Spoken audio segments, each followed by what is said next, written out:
অসম কৰ্মচাৰী পৰিষদৰ তৰফৰ পৰা প্ৰথমতে এইবেলি অসম বিধানসভাৰ যি বাজেট অধিৱেশন এই বাজেট অধিৱেশনত অসমৰ শিক্ষক কৰ্মচাৰীসকলৰ বাবে নৱজাতকৰ প্ৰতিপালনৰ বাবে যি পিতৃত্বকালীন ছুটিৰ ঘোষণা কৰিছে বাজেটত আৰু সমান্তৰালভাৱে শিক্ষক কৰ্মচাৰীসকল বিশেষভাৱে নগৰ অঞ্চলৰ কৰ্মচাৰীসকলৰ বাবে আপোন ঘৰ আঁচনি আপোন ঘৰ ঋণ আঁচনিৰ যি পৰিমাণে 50 লাখ টকালৈকে বৃদ্ধি কৰিছে সমান্তৰালভাৱে বৈদ্যুতিক বাহনত সুতৰ ৰাজসাহায্য 4% বৃদ্ধি কৰিছে লগতে অনুকম্পামূলক যি পৰিয়াল পেঞ্চনৰ সংশোধন কৰিছে এই ব্যৱস্থাৱলীক আমি আদৰণি জনাইছোঁ সদৌ অসম কৰ্মচাৰী পৰিষদৰ তৰফৰ পৰা আৰু সমান্তৰালভাৱে মৰগীয়া বানচৰ সন্দৰ্ভত আমাৰ স্থিতি ইতিমধ্যে আগতেও স্পষ্ট কৰিছোঁ মৰগীয়া বানচ আমাৰ আৰপি 2017 অনুসৰি 1 জানুৱাৰীৰ পৰা পাব লাগে আৰু আমাক জুন মাহৰ পৰা মৰগীয়া বানচ দিছে এই ব্যৱস্থাৱলীৰ ইতিমধ্যে প্ৰতিবাদ জনাই আমি লিখিতভাৱে মাননীয় মুখ্যমন্ত্ৰী মহোদয়ক জনাইছোঁ আৰু উক্ত লিখিত পত্ৰতে 1 জানুৱাৰীৰ পৰা কাৰ্যকৰী হোৱাকৈ মৰগীয়া বানচ প্ৰদান কৰিব লাগে শিক্ষক কৰ্মচাৰীক অসম চৰকাৰৰ আৰু এই মৰগীয়া বানচৰ যি বকেয়া এই বকেয়া এটা কিস্তিত আদায় দিব লাগে আমি লিখিতভাৱে জনাইছোঁ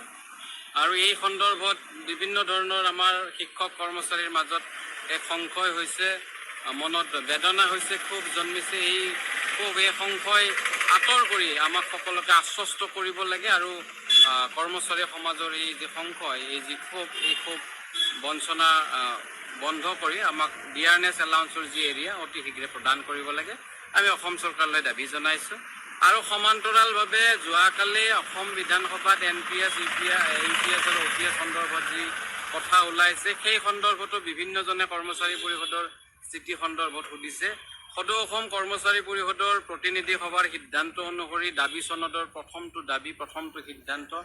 NPS ব্যৱস্থা বাতিল হ'ব লাগে আৰু OPS ব্যৱস্থা প্ৰৱৰ্তন হ'ব লাগে NPSে হওক বা UPS ব্যৱস্থাই হওক এই ব্যৱস্থাৱলীয়ে অসমৰ শিক্ষক কৰ্মচাৰীসকলৰ অৱসৰকালীন জীৱনৰ নিৰাপত্তা সুনিশ্চিত কৰিব নোৱাৰে আৰু সেয়েহে আমি বিচাৰিছোঁ বা আমি দাবী জনাইছোঁ বিগত সময়তো আমি অসম চৰকাৰক কৈছোঁ যে অকল মাত্ৰ পুৰণি পেঞ্চন ব্যৱস্থা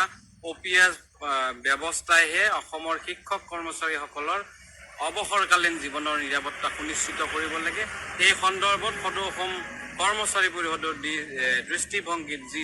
স্থিতি এই স্থিতি আমি স্পষ্ট কৰিবলৈ বিচাৰিছোঁ আমাৰ স্থিতি এটাই যে আমি NPS, UPS দুইটাৰে বিৰোধিতা কৰিছোঁ আৰু OPS ব্যৱস্থা পুনৰ প্ৰৱৰ্তন হ'ব লাগে এইটো দাবী জনাইছোঁ আৰু বিভিন্নজনে সুধিছে যে এই সন্দৰ্ভত কি ব্যৱস্থাৱলী হ'ব ব্যৱস্থাৱলী লোৱাৰ কাৰণে আমি নিশ্চিতভাৱে আমাৰ কাৰ্যনিৰ্বাহক আছে